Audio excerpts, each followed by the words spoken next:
Kırgız elinin örgüt turmuşundagı, bilimindegi, agartı tarmağındagı zalkar insanlardan biri Hüseyin Ağayış'tın tuğan günde çoğu oturağız. Bardığınızlardı, жаңжыңыздардан құттықтаймын. Ағайым айтқандай, барлығыңыздарға денсаулық, есеншілік, жүрегіңізге береке, мененшілік, өлкөңүз құттықтарға бейбітшілік. Әлбетте, мына биыл Кыргыз мамлекетінің егемендігінің 30 жылдығын келіп отырмыз. Бұл мезгілдер Кыргыз елінің тарихында абдан драмалуу, миллионға окшогон күндөр өтүп атат. Бирок ушул зор агымда Кыргыз элинин идеялыгын аныктаган көптөгөн баалыктар бар. Менин жеке баамда ошондой баалык бирок бул инсандык баалыктар. Мына быйыл Касым Тыныстановдун агайдын 120 жылдыгы белгилүү.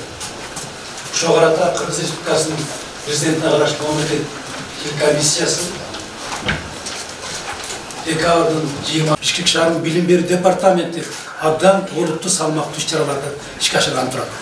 Кыскасы биз быйылкы жылы жалпы филология илиминин залкарлары Hüseyin Карасаев менен Касым Тыныстановго байланышкан иш-чараларды жыш өткөрөбүз деген ишеничте туруп атабыз.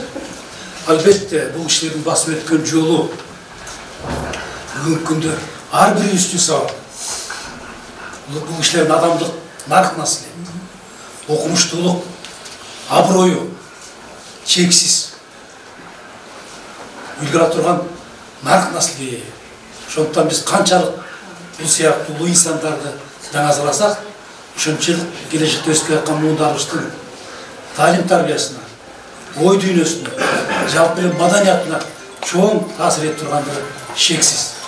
Ошондуктан биз бүгүн мамлекеттүүлүктү бекемдеп жатканда бул сыяктуу улуу инсандардын тагдырына кайрылып, илимий мурастарына кайрылып, аларды иликтеп, талдап, жаш муундарга жеткирүү ар бирибиздин ыйык милдетибиз. Мына өзүңүздөр баамдап көрүңүздөр, адам баласы билим берүү тармагында 4 революцияны баштан өткөрүп жатат. Мына ошол 4 революцияга бул киши баштан аякка чыккан. Биринчиси эмне болгон? Адам баласынын тарыхында биринчи жолу байыркы Грециядан баштап адамдар өздөрүнүн балдарын кесипкөй тарбияштардын колун өткөрүп бир процесс болгон. Бул оңой жеңил желп өткөн эмес. Мына бүгүнкү бала бакчага берүү кандай кыйын болот, көндүрүү кандай кыйын болот.